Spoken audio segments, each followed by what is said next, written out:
Le chemin des flammes jumelles n'est pas toujours facile. C'est un chemin d'amour intense, de croissance spirituelle et de transformation profonde. L'une des étapes les plus difficiles est la phase de séparation. C'est un moment où les deux moitiés de la même âme, connues sous le nom de coureur et de chasseur, choisissent de se séparer physiquement et émotionnellement. Cette séparation n'est pas une punition, mais plutôt une épreuve nécessaire.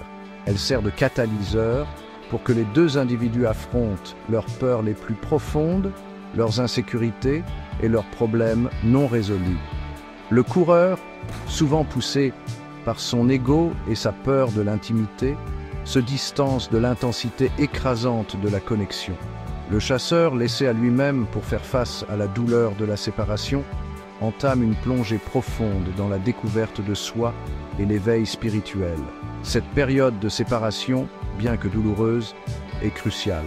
Elle permet aux deux individus de guérir de vieilles blessures, de se libérer de schémas limitants et d'entrer plus pleinement dans leur moi authentique. C'est par ce processus de transformation individuelle que la possibilité d'une réunion véritable et durable devient possible.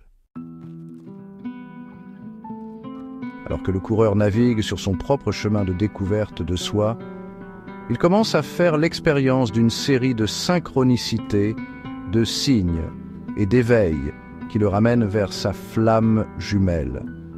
Cela peut se manifester d'une multitude de façons, chacune étant un léger coup de pouce de l'univers lui rappelant la connexion d'âme qu'il partage. L'un des signes les plus courants est la récurrence des synchronicités.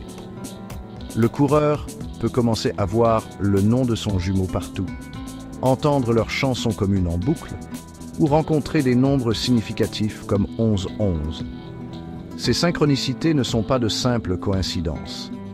Ce sont de puissants rappels du fil invisible qui lie les deux âmes. Le coureur peut également se retrouver en proie à des pensées obsessionnelles concernant son jumeau. Les souvenirs du passé refont surface, les rêves deviennent plus vifs et fréquents, et un désir ardent de la présence de son jumeau imprègne ses heures d'éveil. Ce ne sont pas de simples fantasmes, mais des échos du désir profond de l'âme pour son autre moitié. Au fur et à mesure que le coureur prend conscience de la profondeur de sa connexion, il commence à affronter ses propres démons intérieurs.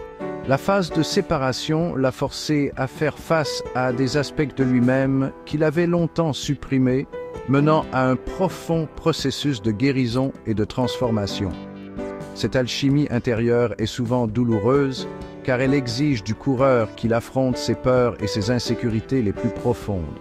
Il peut chercher du réconfort dans la thérapie, se tourner vers des pratiques spirituelles ou se sentir attiré par des activités créatives qui l'aident à gérer ses émotions. Le chemin est unique à chaque individu, mais le thème sous-jacent est celui de se débarrasser de vieilles couches, de libérer des croyances limitantes et d'embrasser son vrai soi. Ce processus de guérison et de découverte de soi est essentiel pour que le coureur puisse pleinement embrasser l'intensité de la connexion de la flamme jumelle.